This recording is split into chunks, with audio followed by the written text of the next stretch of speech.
할렐루야. 2025년 3월 7일 금요일 새벽 기도에 나오신 여러분들을 주님의 이름으로 환영합니다. 먼저 우리의 신앙을 함께 고백하며 예배의 자리로 나아가겠습니다. 나는 전능하신 아버지 하나님 천지의 창조주를 믿습니다.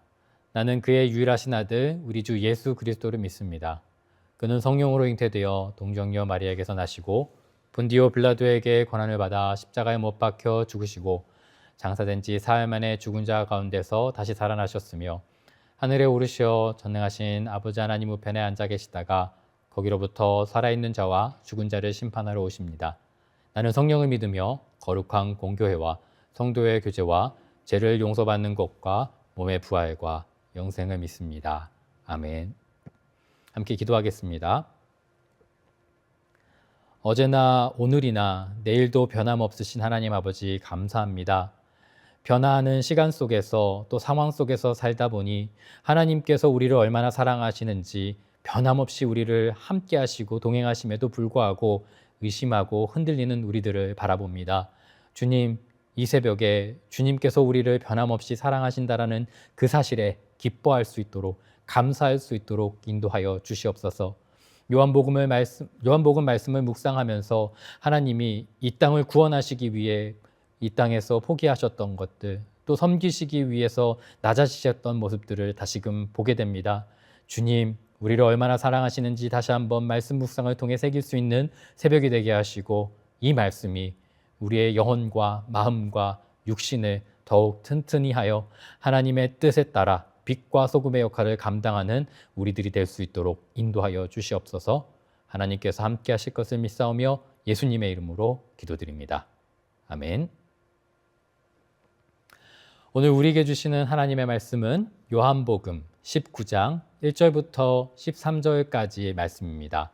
제가 하나님의 말씀을 봉독하겠습니다. 이에 빌라도가 예수를 데려다가 채찍질하더라. 군인들이 가시나무로 관을 엮어 그의 머리에 씌우고 자색옷을 입히고 앞에 가서 이르되 유대인의 왕이여 평안할지어다 하며 손으로 때리더라. 빌라도가 다시 밖에 나가 말하되 보라, 이 사람을 데리고 너희에게 나오나니 이는 내가 그에게서 아무 죄도 찾지 못한 것을 너희로 알게 하려 함이로라 하더라. 이에 예수께서 가시관을 쓰고 자색옷을 입고 나오시매 빌라도가 그들에게 말하되 보라, 이 사람이로다 하매 대제사장들과 아랫사람들이 예수를 보고 소리질러 이르되 십자가에 못 박으소서, 십자가에 못 박으소서 하는지라. 빌라도가 이르되 너희가 친히 데려다가 십자가에 못 박으라. 나는 그에게서 죄를 찾지 못하였노라. 유대인들이 대답하되 우리에게 법이 있으니 그 법대로 하면 그가 당연히 죽을 것은 그가 자기를 하나님의 아들이라 함이니라. 빌라도가 이 말을 듣고 더욱 두려워하여 다시 관장으로 들어가서 예수께 말하되 너는 어디로부터냐 하되 예수께서 대답하여 주지 아니하시는지라. 빌라도가 이르되 내게 말하지 아니하느냐. 내가 너를 놓을 권한도 있고 십자가에 못 박을 권한도 있는 줄을 알지 못하느냐. 예수께서 대답하시되 위에서 주지 아니하셨더라면 나를 해야 할 권한이 없으리니 그러므로 나를 내게 넘겨준 자의 죄는 더 크다 하시니라. 이러함으로 빌라도가 예수를 놓으려고 힘썼으나 유대인들이 소리 질러 이르되 이 사람을 놓으면 가이사의 충신이 아니니이다. 무릇 자기를 왕이라 하는 자는 가이사를 반역한 것이니이다. 빌라도가 이 말을 듣고 예수를 끌고 나가서 돌을 깐 뜰 있는 재판석에 앉아 있더라. 아멘. 예수님은 세상의 권위와 싸우지 않으셨습니다. 무력을 사용하지도 않으셨고 정치적 세력과 맞서지 않으셨습니다. 대신 그분은 십자가를 향해 걸어가셨습니다. 흔들리지 않는 집중력으로 한결같은 방향을 유지하며 십자가의 길을 선택하셨습니다. 예수님을 대적하는 사람들은 끊임없이 그분을 함정에 빠뜨리려고 했습니다. 바리새인들과 서기관, 헤롯 당 사람들이 모여 예수께 교묘한 질문을 던졌지요. 하지만 예수님은 단 한 번도 그들의 함정에 빠지지 않으셨습니다. 율법 중에 가장 큰 계명이 무엇입니까? 라고 물었지요. 단순히 궁금해서가 아니었습니다. 그것은 예수님을 시험하고 그분의 가르침의 모순을 찾으려고 하는 의도였지요. 그러나 예수님은 명확하게 답을 주셨습니다. 내 마음을 다하고 목숨을 다하고 뜻을 다하여 주 너의 하나님을 사랑하라. 이것이 크고 첫째 되는 계명이요. 둘째도 그와 같으니 내 이웃을 내 자신과 같이 사랑하라. 예수님의 대답은 율법의 본질을 꿰뚫고 있었습니다. 바리새인들의 함정을 무력화시키는 동시에 하나님의 뜻을 선포하셨지요. 또 한 번은 가늠하다 잡힌 여인이 데려왔을 때에도 사람들이 예수님께 물었지요. 이 여자를 돌로 치라고 모세는 율법에 명하였는데 선생님은 어떻게 하시겠습니까? 예수님이 만약 용서를 베풀면 율법을 어기는 것이 되고 만약 돌로 치라고 하면 사랑의 하나님을 배반하는 것이 되는 모습이었죠. 그러나 예수님은 조용히 땅에 글을 쓰시며 그리고 말씀을 이어가셨습니다. 너희 중에 죄 없는 자가 먼저 돌로 치라. 그 말씀 앞에 사람들은 하나씩 둘씩 떠나갔고 예수님은 그 여인을 용서하시며 새로운 삶을 선포하셨습니다. 이처럼 예수님은 그 어떤 논쟁에서도 지지 않으셨고 언제나 하나님의 지혜와 진리를 선포하셨습니다. 또 한 번은 오늘처럼 비슷한 상황이 있었죠. 사람들이 예수님의 함정을 빠뜨리기 위해서 이렇게 물었습니다. 가이사에게 세금을 내는 것이 합당합니까? 만약 내라라고 하시면 로마의 압제에 분노한 유대인들을 배척을 당하는 일이요. 내지 말라라고 하면 반역자가 되는, 그래서 로마 정부의 탄압을 받게 되는 그런 모습이었습니다. 그러나 예수님은 동전을 들어 보이시며 말씀하셨죠. 이 형상의 글은 누구의 것이냐? 사람들은 대답했습니다. 가이사의 것입니다. 예수님은 단호하게 말씀을 이어가셨습니다. 그렇다면 가이사의 것은 가이사에게, 하나님의 것은 하나님께 바치라. 이렇게 말씀으로 예수님은 정치적인 함정, 여러 모함들을 피하셨을 뿐만 아니라 사람들의 시선을 하나님께 돌리셨습니다. 예수님은 논쟁에서 지지 않으셨습니다. 예수님은 바리새인과 서기관들이 아무리 함정을 깊게 파더라도 빠지지 않으셨습니다. 그런데 오늘 본문에서 십자가를 향하는 그 순간 예수님은 침묵하셨습니다. 빌라도는 예수님이 죄가 없다는 것을 알았습니다. 그래서 여러 번 그를 풀어주려고 했지요. 그러나 유대인들의 무리가 점점 더 강하게 예수님을 십자가에 못 박으라 외쳤습니다. 빌라도는 다시 묻습니다. 너는 유대인의 왕이 아니냐? 그러나 예수님은 대답하지 않으셨죠. 빌라도는 당황하며 말했을 것입니다. 내가 대답하지 아니하느냐? 내가 너를 풀어줄 권한도 있고 십자가에 못 박을 권한도 있는 줄 알지 못하느냐? 예수님은 말씀하셨습니다. 위에서 주지 아니하셨더라면 나를 해할 권한이 없으리라. 예수님은 침묵 속에서 권위를 나타내셨습니다. 이것이 두려움 속에 있는 사람들의 모습이 아니라 침묵하고 있지만 하나님의 뜻을 분명히 집중하고 바라보는 그런 침묵을 넘어 있는 하나님의 뜻이었습니다. 무력함의 침묵이 아니었죠. 하나님이 계획하신 십자가를 향한 순종의 침묵이었습니다.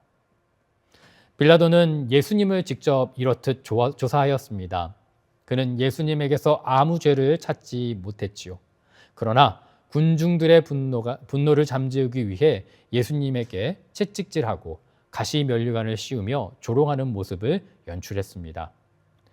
빌라도가 이렇게 하면 대중을 만족시키고 예수님을 풀어줄 기회를 얻을 것이라 아마 생각했을 것입니다. 그러나 군중들은 오히려 더 강하게 십자가를 못 박으라 라고 외쳤습니다. 빌라도의 이런 계획은 실패로, 그리고 이런 모습들은 더 깊은 딜레마로 이끌게 됩니다. 빌라도는 유대의 지도자들에게 대화를 나누며 예수님을 놓아주려고 노력했지만 그들은 만약 이는 하나님의 아들이라고 외치는 예수님의 말이 있기에 그것은 잘못된 일이다 라고 빌라도에게 얘기했던 것이죠. 더 나아가 그들은 이렇게 얘기했습니다. 이 사람을 놓아주면 가이사의 충신이 아닙니다 라고 말하며 빌라도를 협박했던 것이죠. 이 말은 빌라도가 예수님을 풀어주면 로마 황제에게 반역하는 일로 보일 수 있고 정치적인 압박으로 이어지게 될 것이라 예상되었습니다. 결국 빌라도는 자신이 알던 그 진리를 따르지 못하고 군중의 압박에 굴복하여 예수님을 십자가에 넘겨주게 됩니다.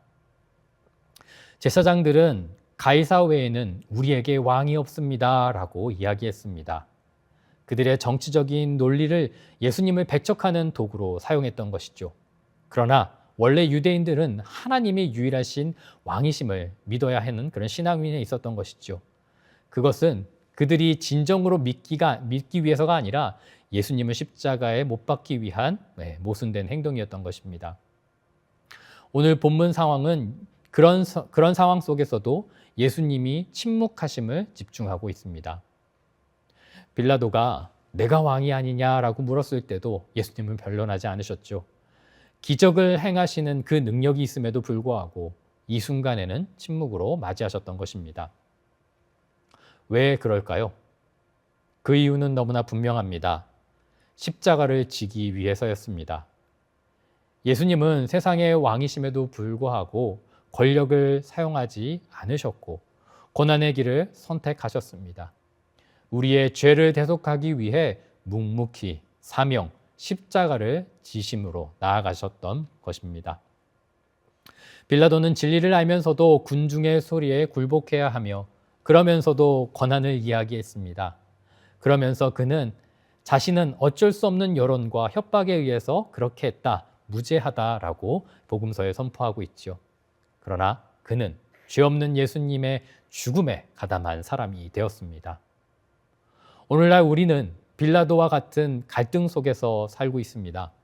세상의 압박과 여론, 그래서 진리 사이에서 방황하며 어떤 길을 선택할 것인가 놓여질 때가 있습니다.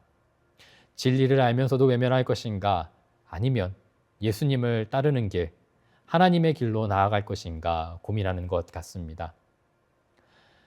오늘 본문 요한복음 19장 10절에서 빌라도는 예수님에게 이렇게 말하였습니다. 빌라도가 이르되 내게 말하지 아니하면 내가 너를 놓아줄 권한도 있고 십자가에 못 박을 권한도 있는 줄을 알지 못하느냐. 빌라도의 말은 우리가 세상에서 자주 듣는 그런 이야기와 같습니다. 자신에게 모든 권한과 결정권이 있다고 그 자리에 오르면 사람들이 모두 다 우러러보는 그런 자리에 오르면 돈으로 그리고 권력으로 높은 자리에 있으면 우리는 그런 권위로 모든 것을 할 수 있다라고 생각하지요. 그러나 예수님께서는 빌라도의 말에 이렇게 대답하셨지요. 위에서 주지 아니하셨더라면 나를 해할 권한이 없습니다라고 이야기하셨습니다. 예수님께서는 권한의 근원이 하나님께 있음을 분명히 알고 계셨습니다. 세상이 주장하는 권한은 잠시 동안 존재할 뿐이지만 하나님께서 하시는 것은 영원한 것이다라는 것. 그래서 저와 여러분들이 그 권한에 나아가야 한다는 것을 보여주시는 것입니다. 현실의 권한에 집중한 나머지 영원한 하나님의 권한을 보지 못한 빌라도의 모습이었던 것을 지적하시는 것이죠. 빌라도는 자신의 권한을 가졌다고 자부하며 그렇게 의기양양했지만 실제로는 그에게는 권한이 없고 정작 사람들의 여론에 대중들이 원하는 것에 압박에 굴복하는 사람일 뿐이다라는 것을 우리에게 보여주고 있습니다. 빌라도는 권한을 가지고 있지만 어쩔 수 없이 사람들의 모습에 이리저리 흔들리는 갈대처럼 흔들리는 모습으로 우리에게 보여지고 있는 것입니다. 우리의 삶도 이와 같지 않은가 돌아보게 됩니다. 가정에서, 직장에서, 사회에서 여러 가지 권한을 가지고 있지만 그 책임 그리고 그것을 온전히 행할 수 없는 우리들의 모습을 보며 때로는 도망치고 포기하는 우리들의 모습을 보게 합니다. 예수님은 완전히 다른 모습이셨지요. 예수님께서는 분명히 그 권한이, 영원한 권한이 어디서부터 오시는지 알고 계셨습니다. 그래서 십자가로 나아가셨습니다. 빌라도와 유대인들이 정치적인 이해관계 속에서 결정하지 못하고 갈팡질팡하는 사이 예수님께서는 조용히 침묵으로 그리고 그 권한을 내려놓으심으로 십자가를 향해 걸어가셨습니다. 이것이 바로 참된 왕의 모습입니다. 참된 권한을 가진 자는 억지로 군림하는 자가 아니라 섬기는 자입니다. 마태복음 10장 45절의 말씀입니다. 인자가 온 것은 섬김을 받으려 함이 아니라 도리어 섬기려 하고 자기 목숨을 많은 사람의 대속물로 주려 함이니라. 예수님께서는 만왕의 왕이셨지만 힘으로 다스리지 않으셨습니다. 사랑과 희생으로 다스리셨습니다. 이것이 진정한 권한의 모습입니다. 예수님은 아버지 하나님 앞에서 두렵고 떨리는 마음으로 순종하셨고 우리에게도 이와 같은 태도를 가지기 원하십니다. 많은 모함과 모욕 속에 그리고 모순 속에 함정 속에 예수님은 두려워하지 않으셨습니다. 흔들리지 않으셨습니다. 끝까지 십자가만을 바라보셨습니다.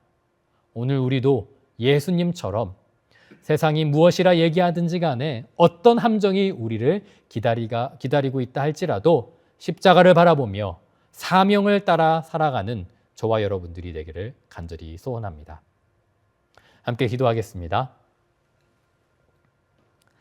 살아계신 하나님 아버지, 예수님의 모습을 바라봅니다. 오늘 보여지는 그 단편적인 사실이 아니라 많은 기적을 행하셨던 그 예수님이 많은 모순과 함정 속에서도 충분히 넉넉히 이기셨던 그 예수님이 오늘 사람들의 모함 속에 걸어가신 것을 바라보게 됩니다. 그것은 단순히 실패로 끝나는 것이 아니라 그 너머에 있는 하나님의 뜻과 역사가 있었기에 침묵으로 넉넉히 이겨내심을 바라보게 됩니다. 오늘 하루 우리들의 삶도 그런 모습이 되기를 소원합니다. 권한이 있지만 그 권한이 우리를 많은 것을 할 수 있을 듯 속인다 할지라도 진정한 권한을 가지신 그 권위가 하나님께 있다는 것을 인정하고 십자가를 향해서 사명을 향해서 집중하며 나아갈 수 있는 우리들의 삶이 될 수 있도록 인도하여 주시옵소서. 더불어 기도합니다. 우리의 기도 제목들 주님 아시는 줄 압니다. 이 모든 것들이 나의 사명이라는 것을 기억하고 내 마음대로 움직이지 않는다 할지라도 이해되지 않는다 할지라도 묵묵히 침묵으로 걸으셨던 예수님처럼 십자가의 길, 사명의 길로 걸어갈 수 있는 우리들이 될 수 있도록 인도하여 주시옵소서. 하나님께서 함께 하실 것을 믿사오며 예수님의 이름으로 기도드립니다. 아멘. 계속해서 기도하며 하나님 앞에 나아가겠습니다.